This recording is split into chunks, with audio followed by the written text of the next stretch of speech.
steadily it rises. Hey, it's ODB, the Lincoln Addict, back with another episode, Lincoln Addict Podcast, episode 45. I want to give a huge shout out on this episode to Lincolnland Inc., which is in Clearwater, Florida.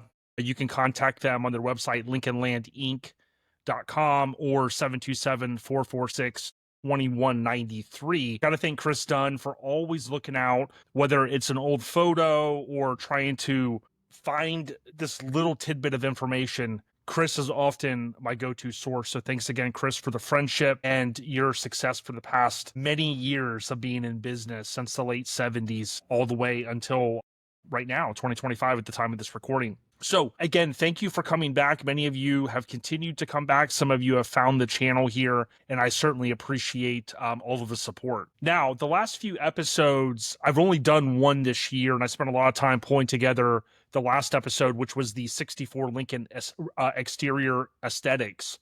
And I wanted this one to be more of a fun episode. I've been really wanting to do this episode for a very long time.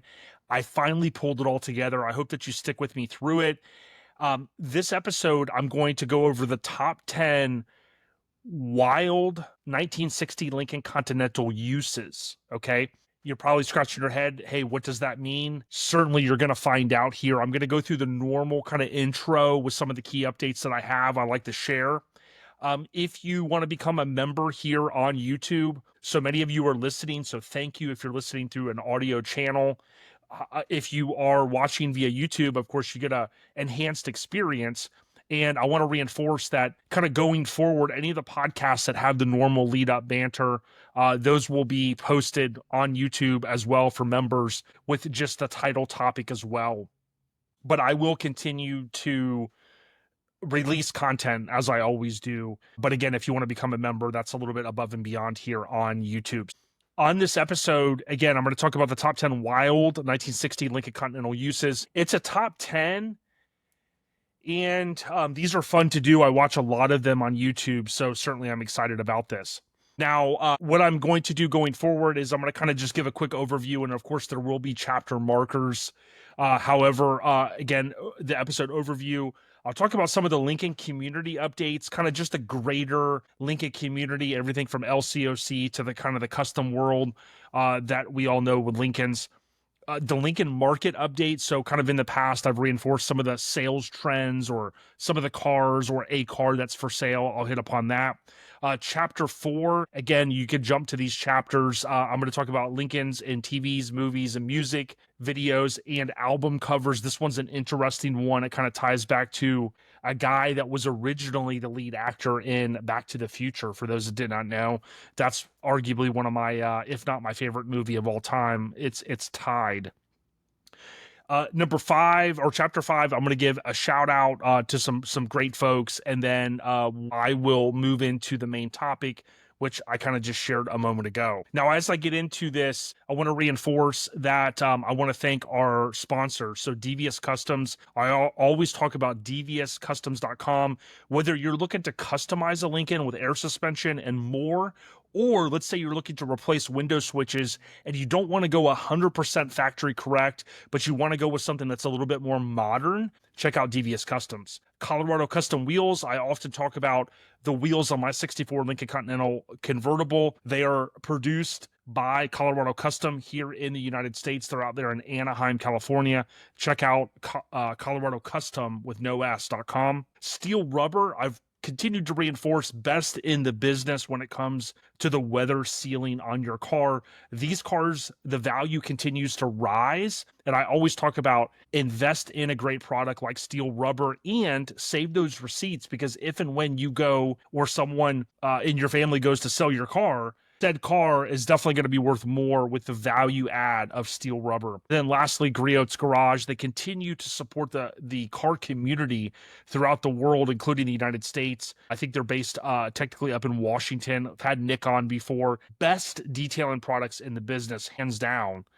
ODB. I am ODB, and I approve this message. Okay, what you're going to see, and you saw this on the last episode, I'm going to continue to go in and out of kind of the presentation, but I've also added my image in here, so kind of the talking head, if you will. It will bounce around on the screen just to I try to move it as I'm going through the post-production editing, if you will. But the first thing I want to do is give a huge shout out from a Lincoln community perspective to the Raddies, Suicide Kings, Suicide Slabs, all of these great clubs or families, however they want to kind of reinforce their existence. But at the end of the day, we're all enthusiasts. So it's great to see what the community continues to do and continues to share. These guys in California, I think, are cruising what appears like almost every night, at least every week or every weekend. So tip of the cap to all of these great guys and ladies. I would ask if you're interested, if you're on Facebook or Instagram, all of these groups, clubs, crews, whatever you want to call them, they're all available. Instagram, Facebook, there's tons of content out there. Go click follow or check it out. You'll love it, whether you're into custom stuff or the more of the purist line. I want to give a shout out to my friend John Stinkin' Lincoln up in Pennsylvania. I want to take a quick look at the what I call his Stinkin' Lincoln headquarters. So John's no stranger to the podcast. I've had him on in the past. He recently shared some images with me. He shared many of these through social media. So what I did is I kind of put these together.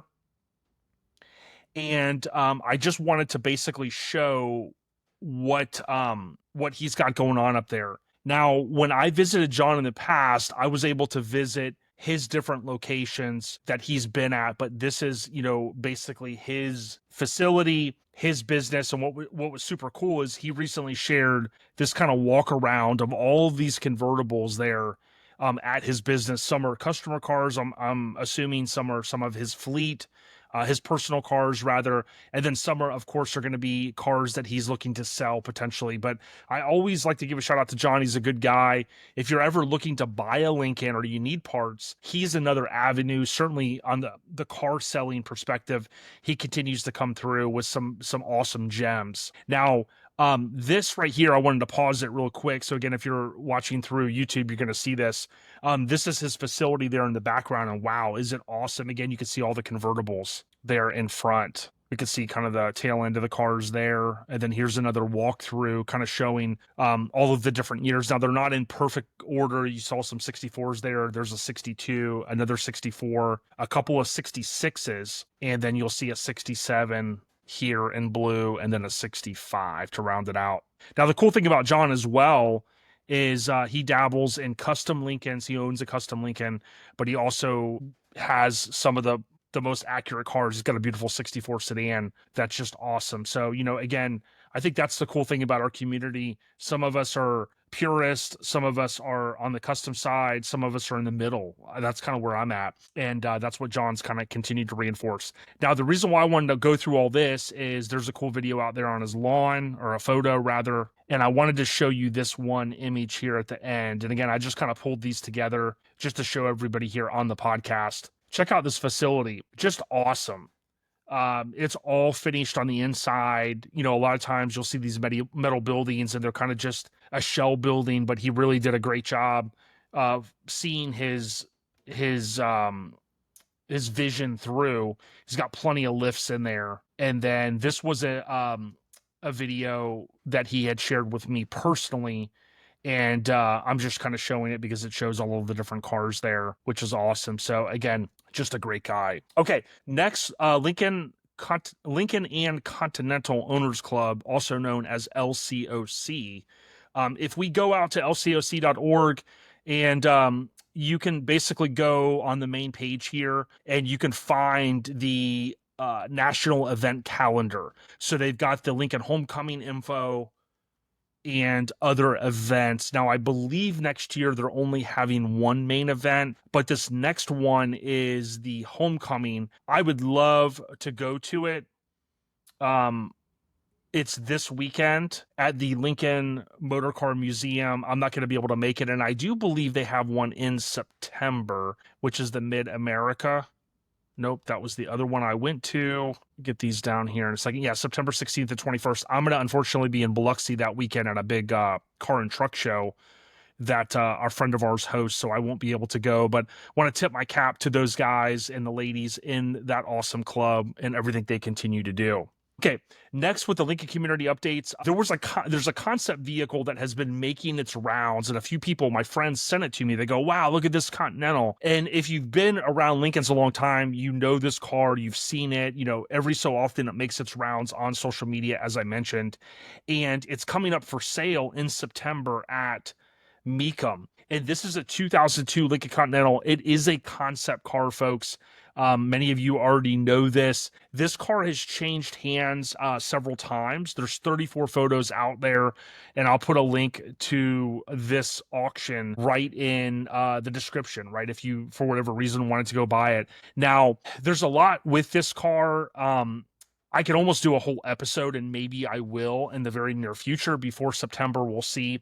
There's a LCOC, a past write-up, Supercars, Ford Authority, a bunch of these different online car sites have essentially started running kind of stories, right? And that, I'll give you an example, like Ford Authority.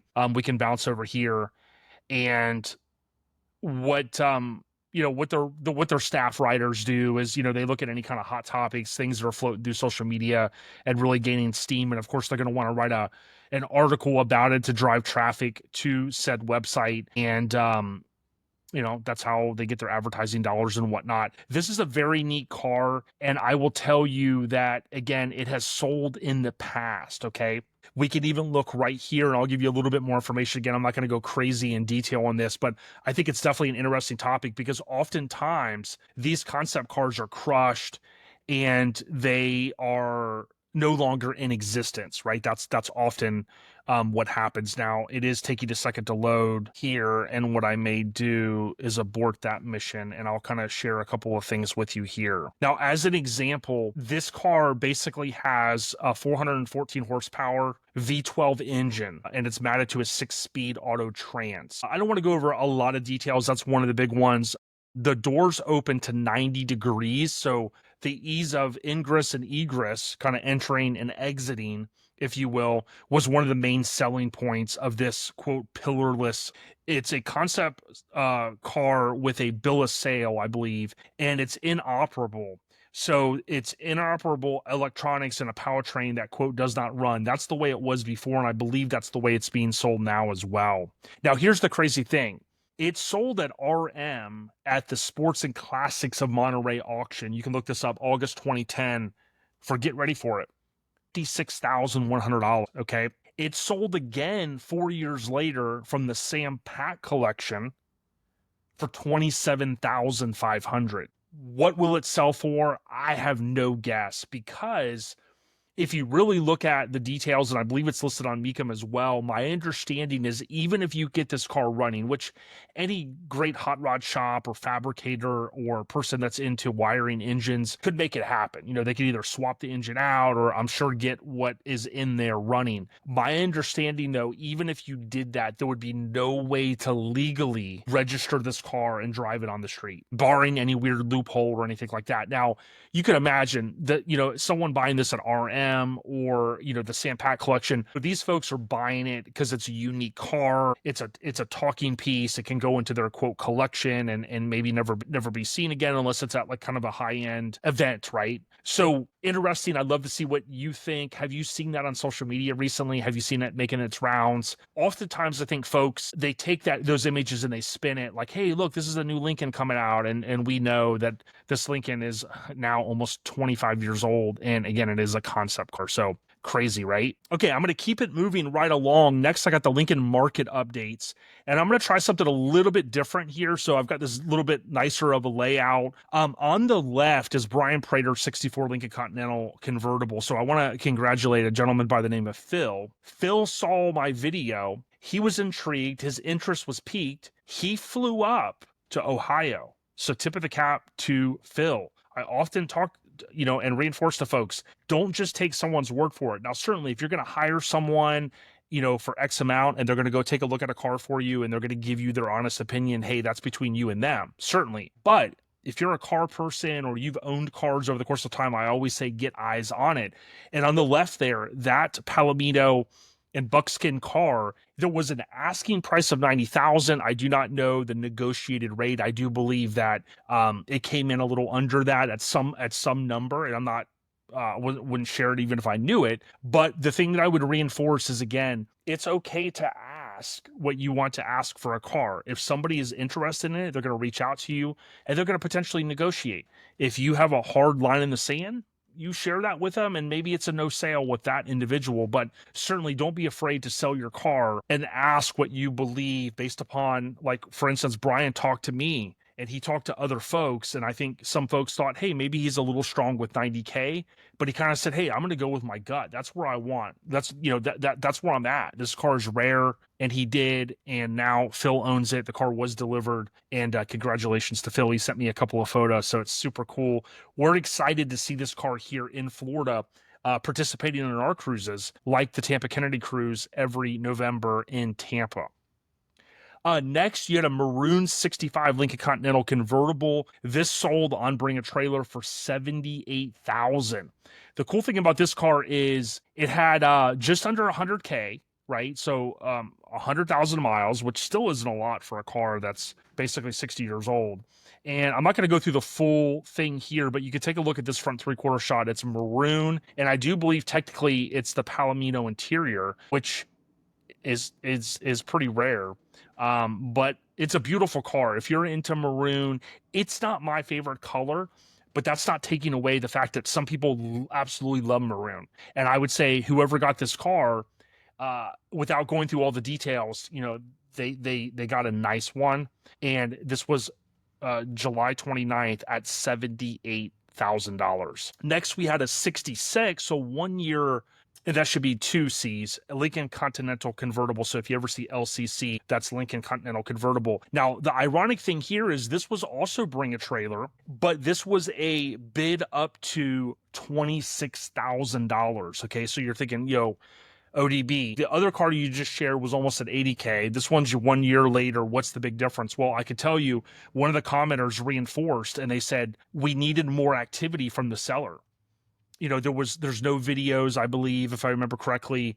The interaction, the questions that are kind of coming in, that can play a big part. So certainly, again, I am not connected whatsoever to Bring a Trailer. But if you ever look to sell on Bring a Trailer, my feedback to you is be active, be willing to maybe put your phone number out there and, talk to the folks. Or if somebody goes, hey, I want to come by and see this car. I know some people freak out. They go, well, I don't want someone to come to my house. Well, you're trying to sell something. How did we sell stuff back in the day with Auto Trader? You listed it and somebody more than likely came to your home, right? I mean, obviously take precautions as you need, but let's be honest, you're trying to sell something, someone's going to want to come potentially look at it. And then we had a 61 Lincoln Continental convertible. This car, without going into a ton of detail, I mean, I liked it. I liked the look of it. It seemed to be very clean, and someone got it for just under 50K, so $49,250. So these cars are out there, folks, and the thing I would tell you is, like I always say, you got to be ready to rock and roll with these purchases, because sometimes, these auctions are 7 days, and, you're talking a lot of money. You got to be able to pull the trigger if it's something that you really want. And pay attention to the market and the podcast here, and I'll continue to share what I see. I will continue to do reviews as well as time permits. Okay, so next we got Lincoln's in TV, movies, music videos, and album covers. Something that I've loved about the Lincoln community is I can go and take a deep dive into, like, where have Lincolns, popped up in TV shows. So many people say, hey, Perry Mason, check it out. Absolutely. And just there's so many cool references, right? Or images. This one's a little tough to swallow, but the reason why I use the Wildlife from 1984, which featured Eric Stoltz here on the right. Eric Stoltz, for those that don't know, he was the original, quote, Marty McFly in Back to the Future. They filmed for several weeks. I've read 4 to 6-ish, and the comedic factor, and it just wasn't working out from the dailies, if you will, on what they were getting back to kind of edit. And he was replaced, unfortunately, but thankfully Michael J. Fox was then able, on the second offer, to a certain extent. They wanted him originally, but they couldn't get him. Long story short, they ended up getting Michael J. Fox, and the rest is history, as they say. But prior to Back to the Future, there's a film called The Wild Life. Now, if you look on the left, this is the movie poster, the original movie poster, and you look and you go, wow, yeah, is that a Lincoln? Is that a convertible? Well, it is, and I love that illustration because how often do you see a top down and you've got basically 2, 4, 5 people in this Continental that, oh, by the way, is not a convertible. I know you might be scratching your head, but if you've ever watched this film, you'll know that they cut the roof off. So it's a sedan. I guess you would call it a roadster now. Frankly, it also stars someone else that was in Back to the Future. Do you guys happen to know her name? Leah Thompson. And that's so pretty cool. So they were starring both in Back to the Future as well. But of course, he was replaced. And again, the rest is history. Now, I may have covered this one in the past. Little nod to Back to the Future there. However, I wanted to share it again because it kind of ties into this episode with some crazy things that we'll be seeing here in just a moment with 1960s Lincolns. Next, I want to give a huge shout out to Michelle, aka Shelly, and John Sweet. These are great folks. Again, I met them at the Lincoln, the LCOC event back in June with my wife. They are awesome. And John just recently sent me something that's over to my right that ties into like the JFK assassination. And ironically, I put this together before I even knew that he sent me that. So I got to thank John. And they're out cruising in their 66 convertible, great people. John, kind of a lifelong commitment to the Lincoln community. And I can't thank him enough for the new friendship that we have with these fine, awesome people. And there's another image right there. That was at the LCOC, and you see John as well in there from Stinkin' Lincoln, Shelly, John, and the other John, OG John, as I call him. There were a couple of OG Johns there, by the way. And then, of course, me, ODB. Okay, we are at the title topic, the top 10 wild 1960 Lincoln Continental uses.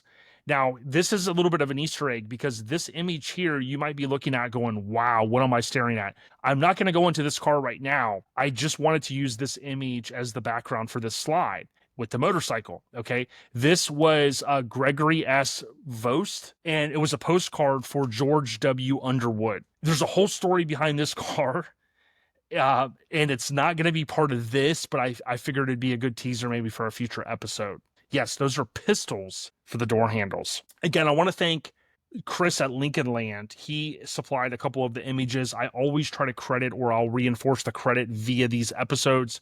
I think that's an important thing. I don't want to ever steal anybody's content. There's too much of that in the world. But I want to thank Chris. If you need parts, LincolnlandInc.com. People often will comment, hey, I'm looking for a Lincoln part. Who do I call? Lincolnland. They've been in business almost 50 years, which is insane. Number 10, Left for Dead.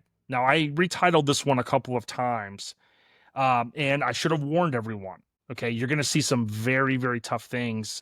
This one is probably one of the worst that you're going to see in this top 10 list, but I'm going to give you the quick backstory. This is the Reader's Digest version. Okay, late 1980s, someone in Orlando buys this car. Okay, a guy in Pasco County. Now, I grew up in Pasco County, not the bad Pasco County that you see if any of you guys watch my buddy watches that PD on TV show where it's like live PD or something like that. And he always talks about Pasco, but we grew up in a nicer area than you see on those shows. But a guy in Pasco County purchased this car, drove it back across the state. Okay, like 1989, I believe, 88, 89-ish. And I remember Tony, who my friend that bought this car, yes, he bought this. I remember him telling me, oftentimes you could look at the registration, right, in the glove box, or you look at the license plate and you could see, hey, it was last registered 88, 89. It was something along those lines. But here's where it gets wacky, okay? Upon arriving home, he jacked the car up and said something along the lines of, this is a unibody car, which for some reason, this guy just found odd and absolutely hated.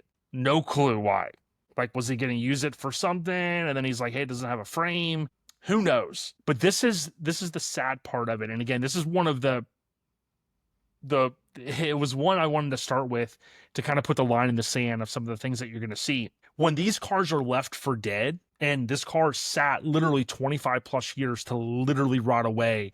I mean, it's definitely heartbreaking to an enthusiast like us, right? Someone that thinks back to these cars, 6,500, 7,000, 7,500 with taxes, if you had AC and things like that, back in good old 1963 into 64. And you just go, wow, there's not many of these made, right? I often talk about the production numbers, 3,500 or less convertibles per year, which is just totally insane. Now, to call this thing was a parts car is almost a disgrace to other real parts cars. But the thing I will tell you is that these cars do help other cars live on. Now, some of you would be, watching this video now, I'm sure, and going, what could you use off of this car on another car? Well, there were parts.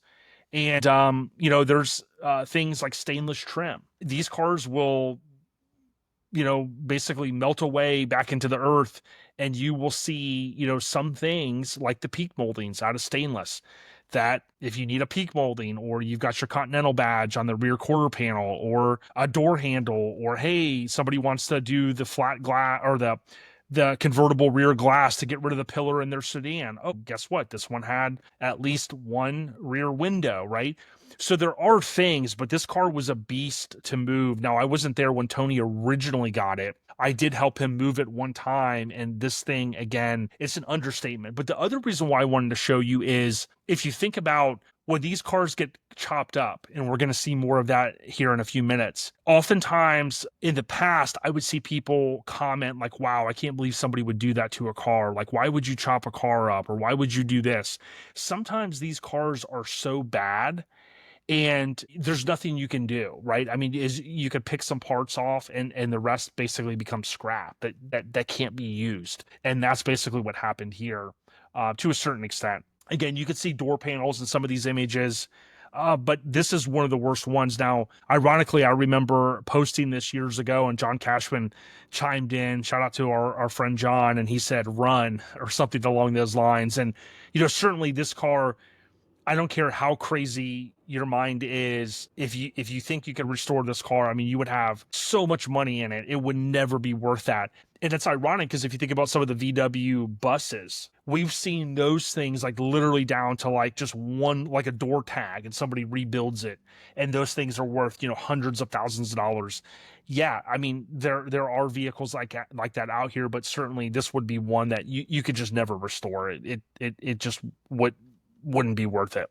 There you can see Tony in the image on the right. You can see the hood is just literally from opening and closing it. It's shot, and so much was shot off of this thing. I mean, basically some parts become wall hangers. Again, there are some things that can be used. As an example, the easiest one for me to give you is, again, the stainless steel peak moldings. Those things, often there's plenty of those, I think, kind of in the parts world, but if somebody really needs one and you want to send it and get the dings and dents repaired, certainly that's something that you can do. Okay, stick with me because we're going to move to number 9. Okay, number 9 is what I call Link Camino / Ranchero. All right.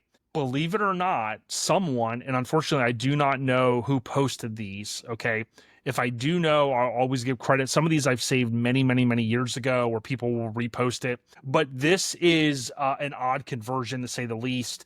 It seems like someone maybe with a little bit too much time in their hands. Now, John at Stinkin' Lincoln likes to remind folks that these are not flower cars. Now, he actually acquired one. I'm going to show you on another slide here. But this to me is just wild. Basically, someone took a sedan and said, hey, I'm going to cut it up and kind of make it a pickup truck. El Camino-ish, Ranchero-ish, if you will.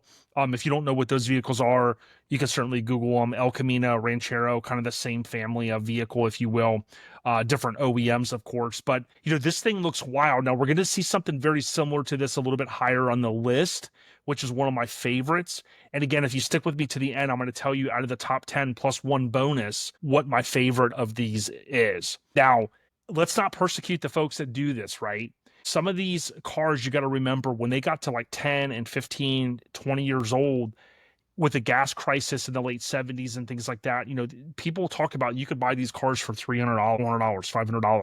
Yes, as an enthusiast, it is a little tough to stomach, but let's just take it for what it is. This stuff has already been done.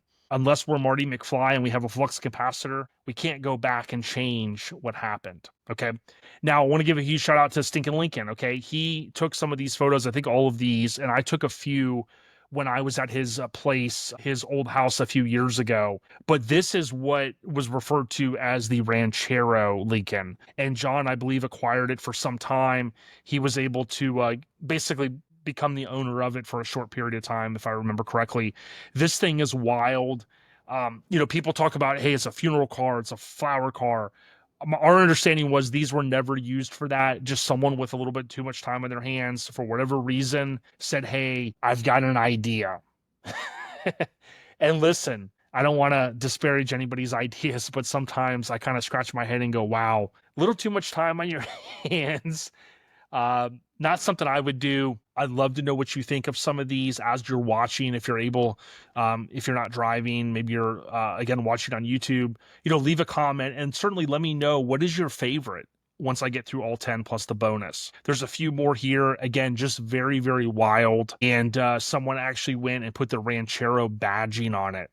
Now, out of the two, I got to say this 66 here and 64, which one's your favorite? I love 64 Lincolns. To me, if I had to pick between both of these, now I don't have a rear 3/4 shot of this one, I'd probably go with the 64. Whether it's yard art or getting it for use on off-road use only, hey, if I had an opportunity, I would take it. Okay, number 8, the funeral cars. Okay, these, I have 2 images and they're super rare advertisements I came across many years ago. I've shared these, I think, a couple of times through Lincoln Addict via social media. Interesting fact that I learned at June 2025 LCOC, I was up in Ohio, and it might have been John, who I gave a shout out to earlier.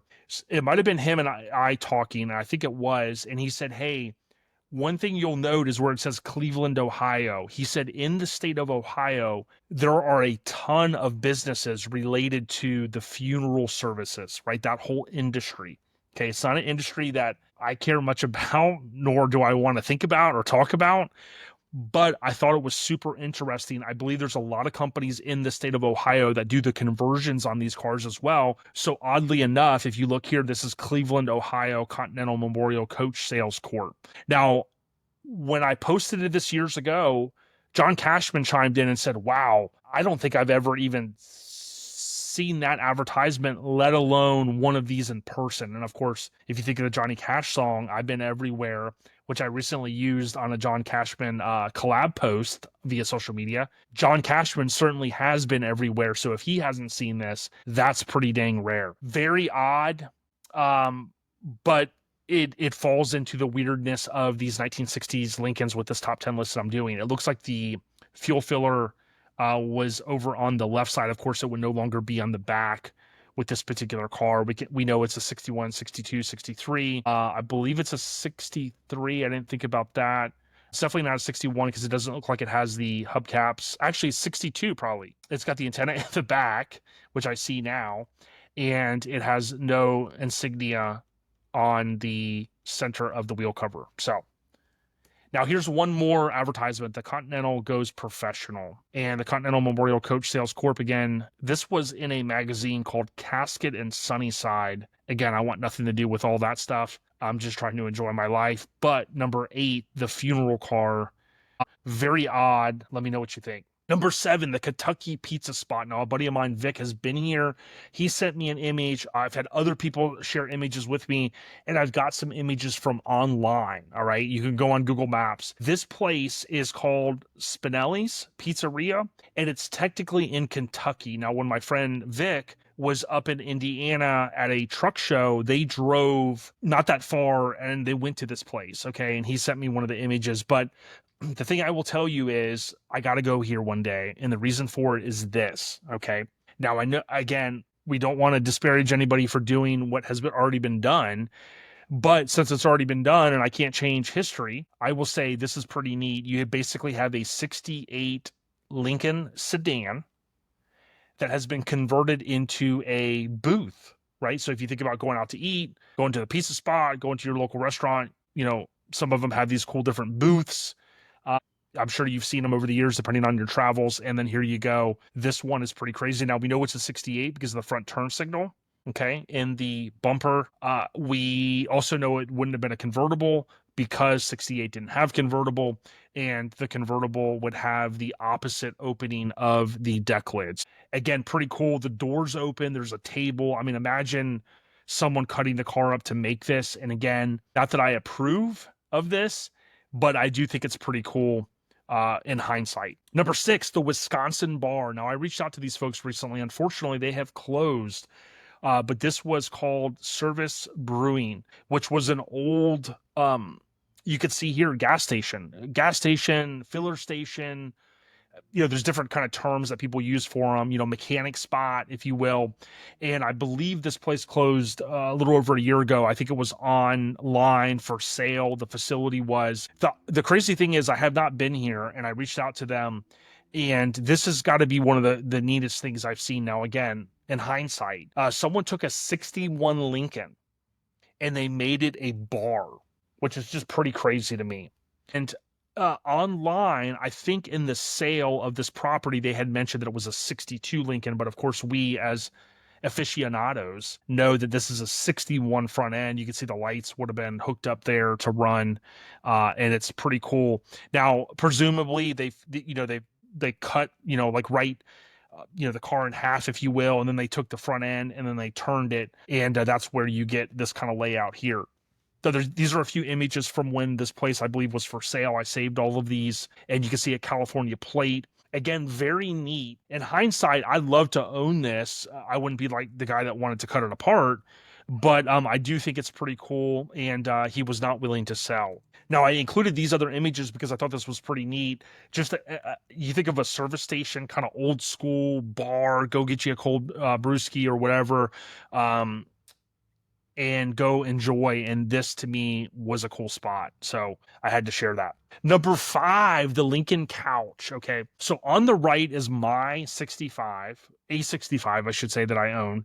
On the left is one that I took a photo of. I believe this was at Nick's spot out in Arizona. And Nick is Slab Shack. Okay. And if I remember correctly, he was working on finishing his couch. The thing I will tell you about this is these couches, we've seen them, right? For everything from, different OEMs, dare I say the C word, Cadillac, that we've seen companies with fiberglass, models, if you will, that have been made. You don't see these very often, and there's really no company that I know of that's ever mass produced these from a Lincoln Continental perspective. Now, what I did years ago is I had an opportunity to get this back end of a 65 that was very, very, very bad. And again, people chimed in and said, wow, why are you cutting this car up? This car was bad. I mean, it had fiberglass on the floorboards, and this thing was a rust bucket. Unfortunately, it came from up north. But what I was able to do is kind of cut it down, and I'm still working to finish this.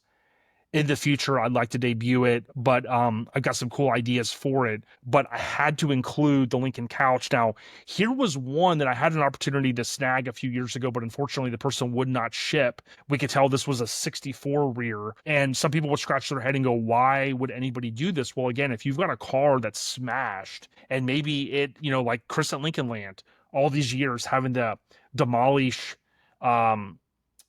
not demolish, having to dismantle, that's the word I'm looking for, dismantle vehicles to sell parts, right? To help the next guy out. Well, if you've got a car that maybe has been dismantled pretty much and in this back section is still good, well, someone says, hey, I'll go ahead and take it. How much for that? Boom, you've got the bumper on there. No tail lights, of course, and then someone took the bench seat and sat it there. This was for sale for what I thought was a pretty good price. But unfortunately, again, you can imagine the freight, the time to pallet this thing up and ship it from the West Coast all the way to Florida. The guy just didn't have the time or didn't want to invest, and I missed out on it. But I had to include that image. If you're listening to this, I want to thank you again for all of the support. If it wasn't for Devious Customs, Colorado Custom Wheels, Griot's Garage, and Steel Rubber, I wouldn't be able to continue doing this podcast, and especially all of the folks that chime in all the time on social media or watch this show on YouTube or listen via a podcast app. I can't thank you enough. So I just want to say, stick with me another few minutes and we'll go ahead and wrap this up. Okay, next, number 4. This one I'm calling Dining Out. And I got to thank Chris Dunn at Lincolnland. Again, if you need parts, lincolnlandinc.com.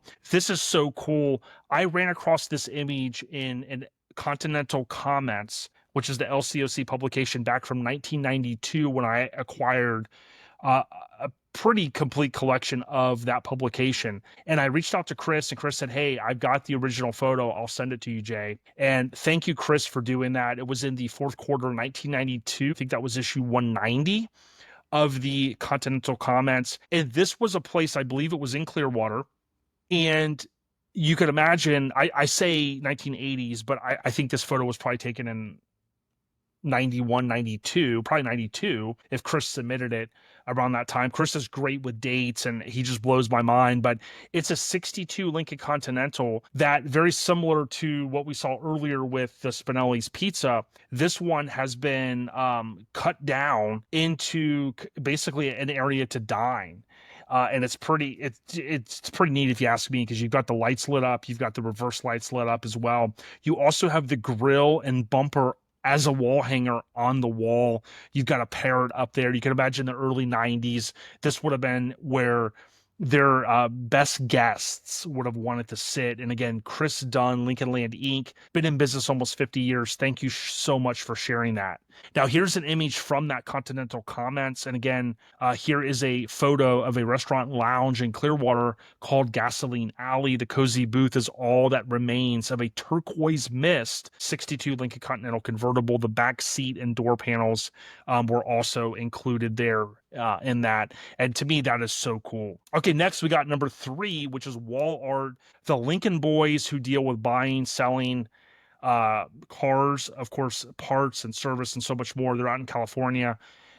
So shout out to the kinfolk out there. They've shared this image in the past. And of course, with Mario being a part of the Lincoln world and selling parts, he could do what he wants with some of the stuff that comes around his way. And he created what I refer to as wall art.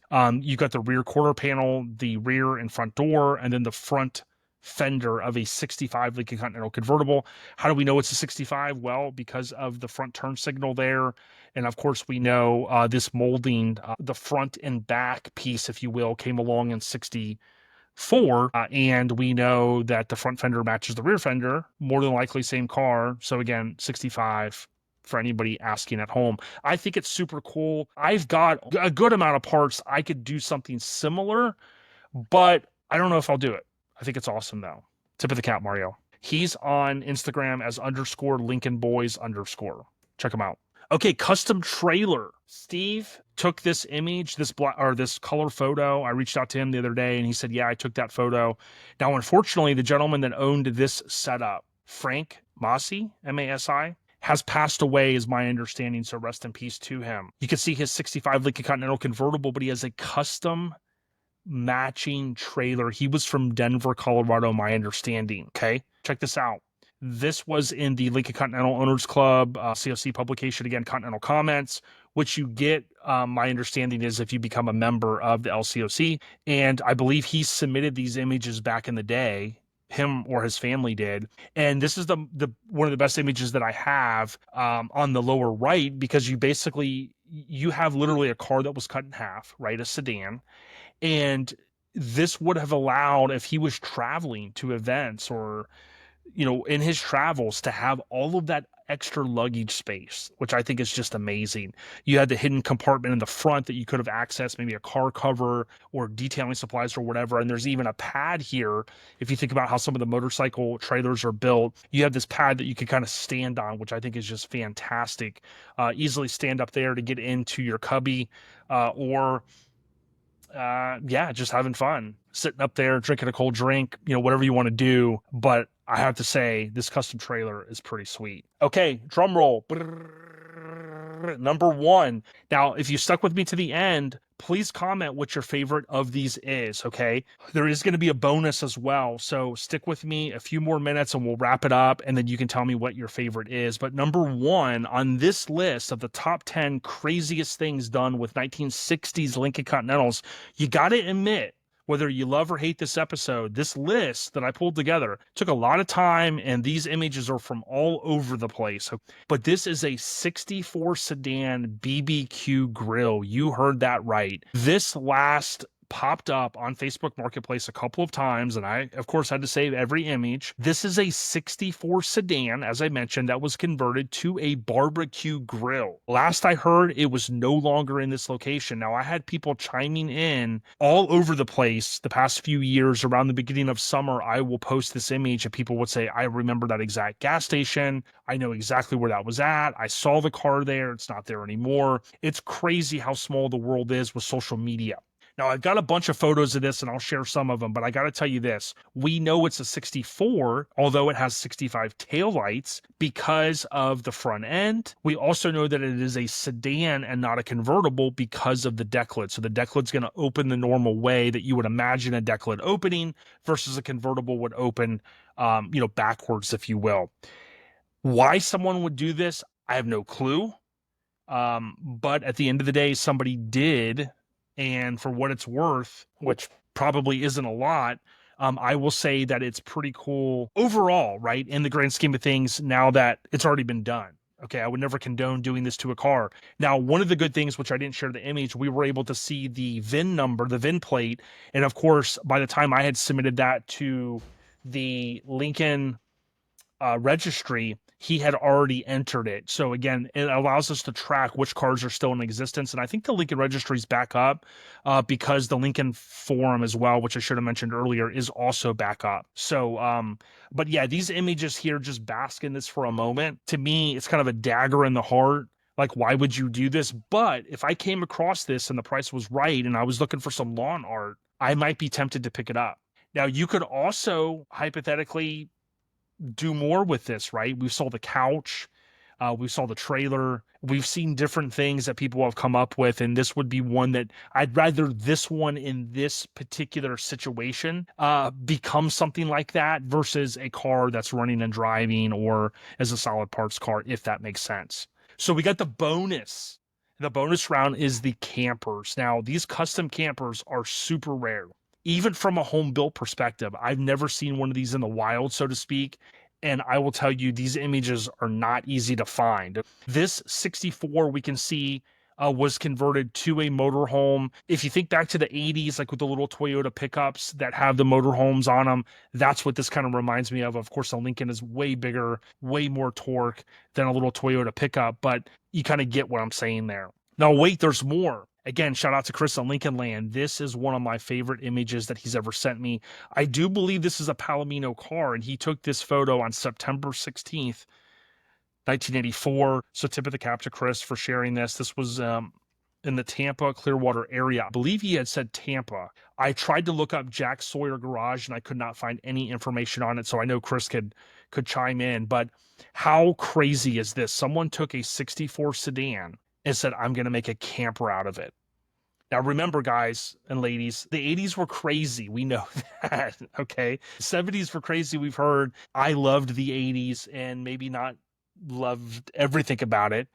But I can tell you this from a perspective of this list is perfect because this is what I was trying to kind of pull together. Some things that make you scratch your head, some things that make you go, right? Remember that song from the 90s? But Chris, thank you so much for sharing these images that you took in September of 84. You can see it does have the rare trailer hitch option, which was a kind of a dealer Ford add-on, if you will. These cars were often used for trailering, believe it or not.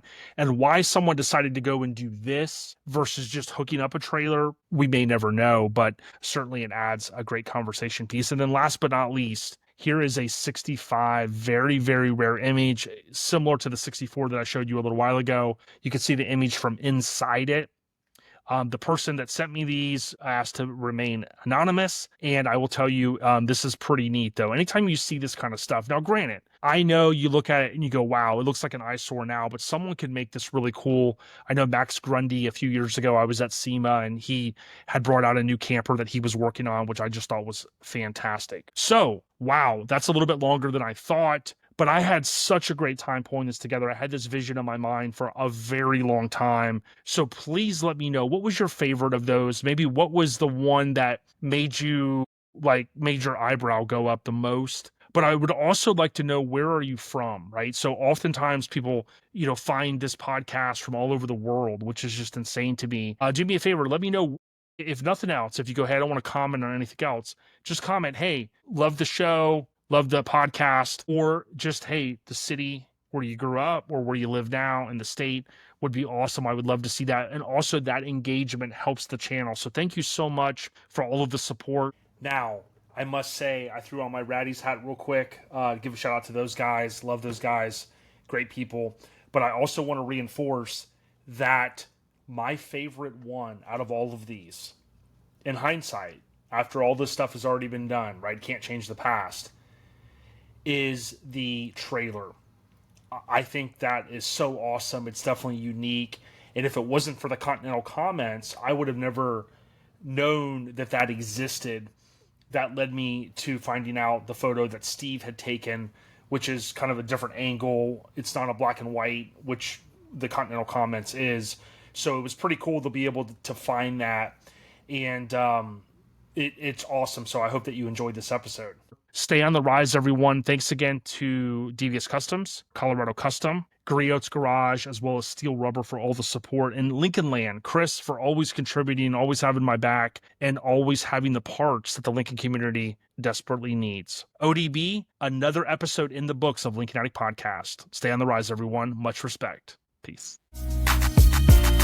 Welcome to LA where the players play, and we ride on the things like every day.